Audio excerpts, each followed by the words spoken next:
En France, ce sont entre 400 000 et 600 000 personnes que l'on déclare atteintes de troubles autistiques, dont 25% d'enfants.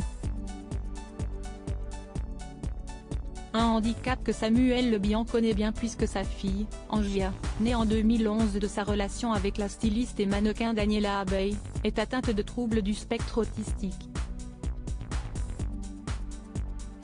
Si aujourd'hui la tête blonde de l'acteur a bien grandi et a fait son entrée au collège, la vedette d'Alex Hugo, France 2, s'est souvenue de ce quotidien qui a été parfois compliqué auprès du buzz télévision du Figaro, mercredi 29 mars. Avant, elle ne parlait pas, ne mangeait pas, elle s'automutilait.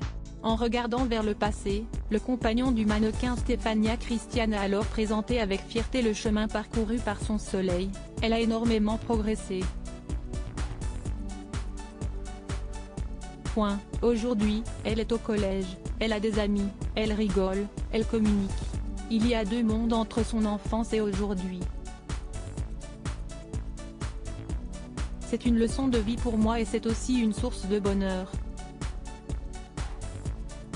Mais si désormais le comédien de 57 ans est fier des progrès de sa fille, il n'a pas oublié de saluer le courage des autres parents d'enfants atteints d'autisme, un handicap qui reste encore aujourd'hui mal appréhendé. Je vois beaucoup de gens dans le désespoir.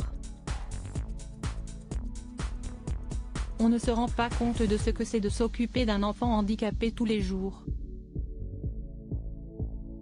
C'est très dur. Supérieur à Samuel Le Bihan, qui sont les femmes qui ont marqué sa vie?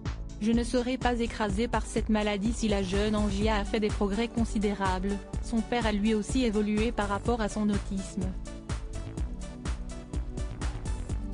J'ai décidé que je ne serais pas écrasée par cette maladie. Enfin, ce n'est pas une maladie, mais un handicap. Quoi qu'il arrive, ma vie sera faite de bonheur, avait ainsi assuré Samuel Le Bihan lors d'une interview accordée à Paris Match, en novembre dernier.